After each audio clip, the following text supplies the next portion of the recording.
मरकुस रचित सुसमाचार उसका 10वां अध्याय और 1 से 12 इन वचनों में प्रभु यीशु मसीह की सेवा कार्य का एक बहुत ही महत्वपूर्ण प्रसंग संत मरकुस ने अपने शुभ समाचार में वर्णन किया है। वो लिखते हैं, वो कहता है कि फिर वह वहाँ से उठकर, वहाँ से मतलब प्रभु यीशु मसीह ये गलील समुद्र है, यरदन नदी है और यमरूत समुद्र है, और यहाँ पर कहीं तो भी कफरनहूम नाम का एक गांव है। और 9वें अध्याय में हम देखते हैं तो वो पहले कफरनहूम था, फिर वो लिखते हैं कि फिर वह वहाँ से उठकर यहूदिया की सीमा में और यरदन के पार आया। फिर वो कहते हैं कि ये यहूदिया प्रांत है और ये यरदन नदी है। तो कफरनहूम से प्रभु यीशु मसीह अपने चेलों के साथ यरदन के पार आए होंगे, मतलब इस एरिया में वो आए होंगे।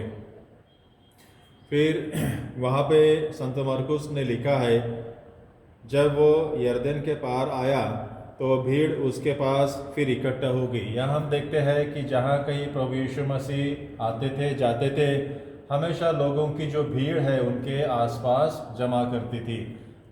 कोई भी चिन्ह चमत्कार हो, जब भी वो करते थे तो लोगों की भीड़ वहाँ जमा करती थी। फिर ऐसा हुआ कि वह अपनी रीति के अनुसार उन्हें फिर उपदेश देने लगा। अपने रीति के अनुसार जो भी उनका रीति रिवाज है, जो भी आवश्यकताएं है, आज की भाषा में शायद हम कहेंगे कि सिलेबस या अभ्यासक्रम के अनुसार या रीति के अनुसार वो उसे क्या करने लगा, उपदेश करने लगा। मराठी में शिकवने के बारे में बताया गया है, टीचिंग के बारे में। तो हम देखते हैं कि प्रभु यीशु मसीह अक्सर 3 प्रकार की सेवकाई में हमेशा वो रहे हैं। पहली जो सेवकाई है वो है हीलिंग मिनिस्ट्री, दूसरा है टीचिंग मिनिस्ट्री और तीसरा है प्रीचिंग मिनिस्ट्री।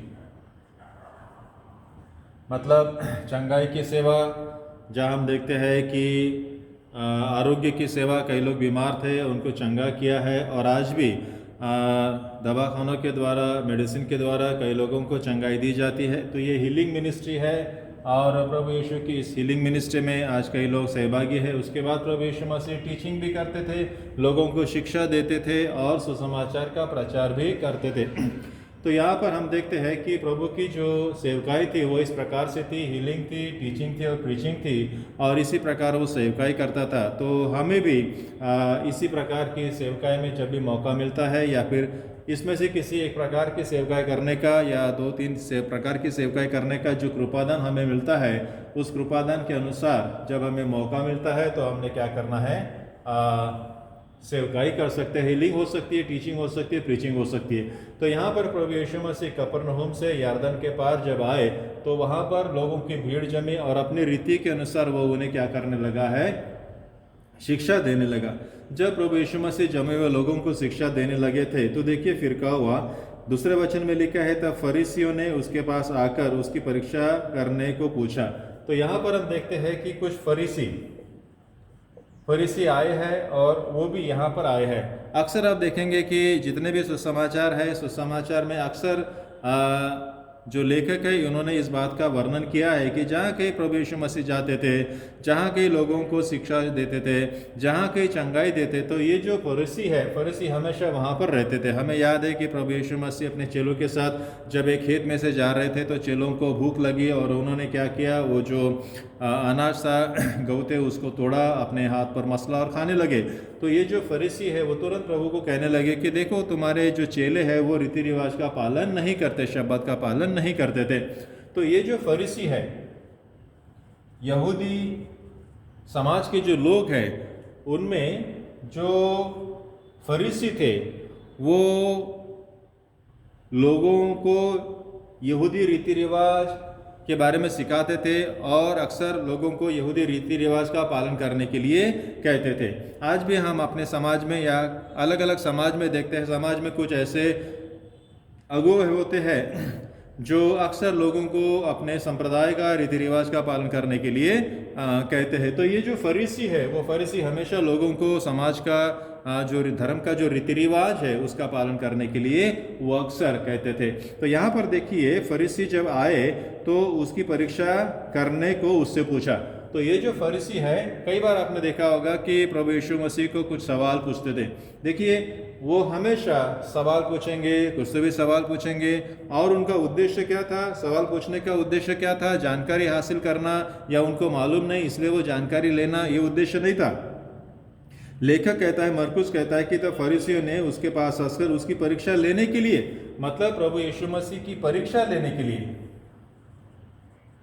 प्रभु यीशु मसीह की परीक्षा लेने के लिए उन्होंने सवाल किया है। तो ये जो फरीसी है, इन्होंने जानकारी हासिल करने के लिए प्रभु यीशु मसीह को सवाल नहीं पूछा है, बल्कि प्रभु की परीक्षा लेने के लिए उन्होंने सवाल किया है। और ऐसे कई बार हुआ है, प्रभु यीशु मसीह को शब्दों में पकड़ने के लिए, या फिर प्रभु यीशु मसीह को कंफ्यूज करने के लिए उन्होंने कई बार ऐसे सवाल, कठिन सवाल किए। लेकिन प्रभु यीशु मसीह भी इनके मनों की बातों को जानते थे, प्रभु यीशु मसीह उनका उद्देश्य जानते थे, इसलिए प्रभु यीशु मसीह ने उनके सवाल का उत्तर नहीं दिया, बल्कि उनको फिर से एक क्रॉस क्वेश्चन किया है। तो जब कभी हम ऐसे लोगों का सामना हमारे से होता है, ऐसे लोग जो होते हैं जिनके मन में गलत उद्देश्य होता है, जिनके मन में कपट होता है, और हमारी अड़चन होने के लिए जब हमें सवाल करते हैं, तो हमें जवाब देने के बजाय हमने उन्हें क्या करना है? क्रॉस क्वेश्चन करना है, ताकि हम उनकी चुंगल में ना फंस सके। तो देखिए, उन्होंने जो सवाल किया, क्या सवाल किया था? क्या उचित है कि पुरुष अपनी पत्नी को त्यागे? देखिए, उनका जो सवाल है, सवाल ये है कि क्या यह उचित है कि पुरुष अपनी पत्नी को त्यागे। यहाँ पर जो त्याग पत्र है उसके बारे में उन्होंने सवाल किया है। एक पुरुष है यहाँ पर जिसने एक स्त्री से विवाह किया है, और ये दोनों का विवाह हुआ है, और मूसा की व्यवस्था में जो पति पत्नी है उनके बारे में, उनके रिश्तों के बारे में बहुत अच्छी तरीके से लिखा गया है। लेकिन अनुवाद की किताब व्यवस्था विवरण की किताब, उसका 24वां अध्याय और 1 से लेकर तो 4, इन वचनों में मूसा ने इस बात को बताया है कि शादी के बाद यदि स्त्री की जो व्यवहार है, यदि वो लज्जास्पद हो, ये बात दोनों को लागू होती है। लेकिन मूसा के नियम शास्त्र में स्त्री के बारे में लिखा है, यदि उसका जो व्यवहार है वह लज्जास्पद है, मानो कि तुमने इनसे शादी की है लेकिन वो किसी और आदमी के साथ रहती है, तो ये जो उसका व्यवहार है, ये व्यवहार अगर वो लज्जास्पद है, तो ऐसी स्थिति में वो उसको क्या कर सकता है? त्याग सकता है, त्याग पत्र देकर जा सकता है।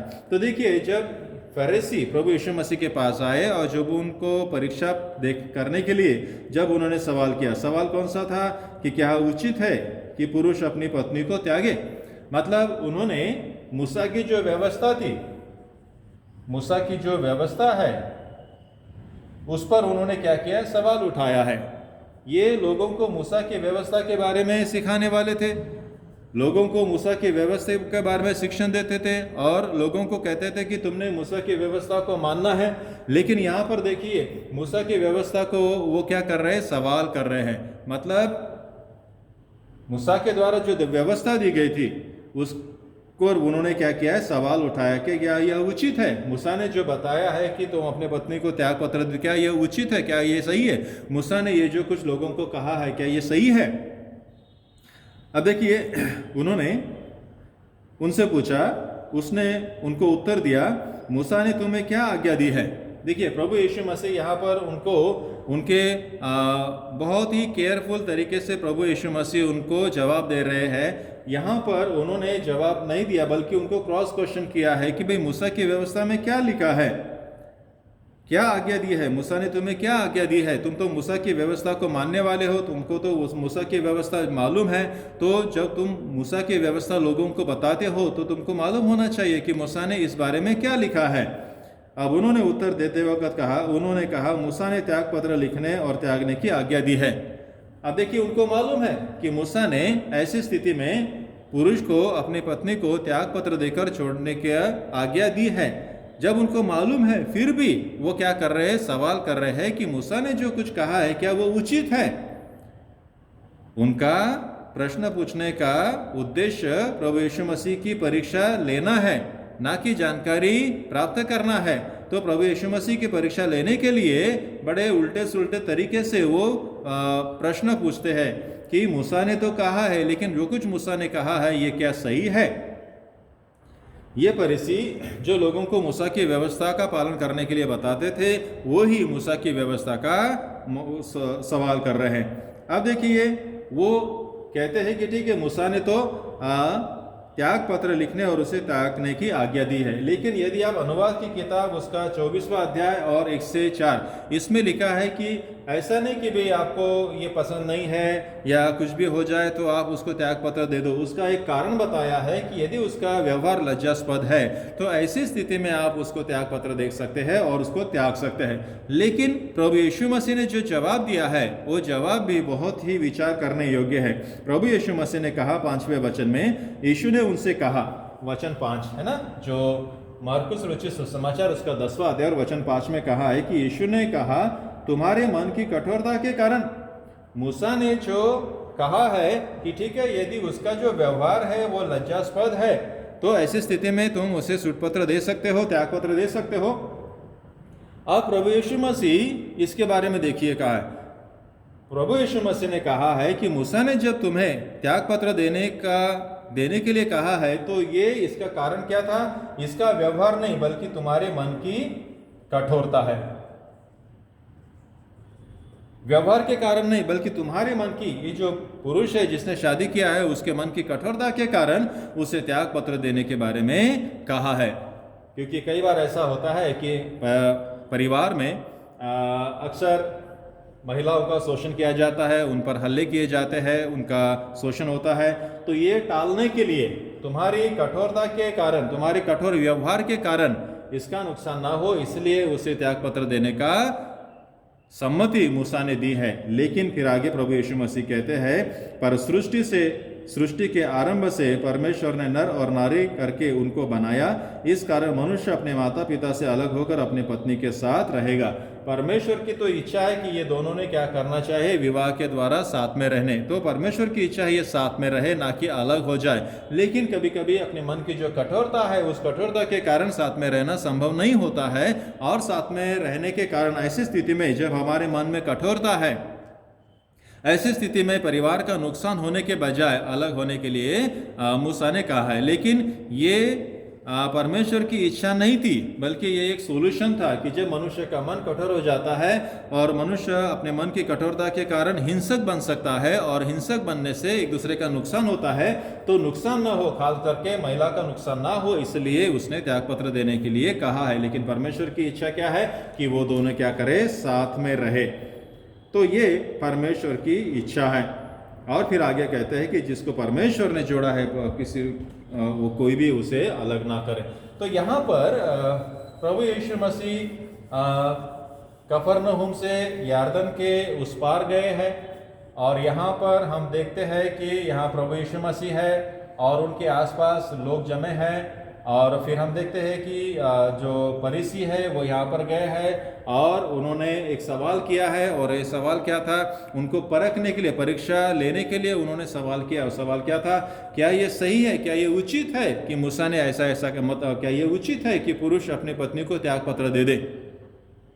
उन्होंने मूसा की व्यवस्था को सवाल किया है। जो लोग मूसा की व्यवस्था का पालन करने के लिए लोगों को सिखाते थे, उसी पर उन्होंने सवाल किया है। और उनका उद्देश्य क्या था? सवाल करना उनका उद्देश्य नहीं था, बल्कि प्रभु की परीक्षा लेना उनका उद्देश्य था। लेकिन प्रभु भी उनकी मनों को, बातों को जानता था कि वो मुझे जानकारी लेने के लिए नहीं, बल्कि मेरी परीक्षा लेने के लिए वो मुझसे सवाल करते हैं। तो आज भी ऐसे जो लोग हैं, फरीसी जैसे लोग हैं, वो आज भी हम देखते हैं, वो स्वयं की ओर या खुद की ओर नहीं देखेंगे, बल्कि लोगों की ओर देखेंगे, दूसरों की ओर देखेंगे।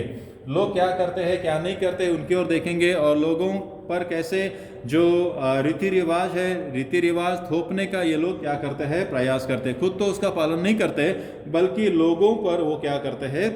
थोपते हैं। उनका उद्देश्य क्या है? लोगों को सिखाना उनका उद्देश्य नहीं होता है, बल्कि लोगों पर हुकूमत करना उनका उद्देश्य होता है। लोगों पर अपना वर्चस्व बना रहे और उनको फायदा होता रहे, ऐसा उनका उद्देश्य होता है। तो आज भी जब समाज में ऐसे लोगों का हम सामना होता है, तो हमने जो फरीसी है या फिर जो अगुवे है वो हमें क्या कहते हैं ये नहीं, बल्कि जो शास्त्र है, जो धर्मशास्त्र है उसमें क्या लिखा है वो जाने और धर्मशास्त्र का अध्ययन हम स्वयं करें।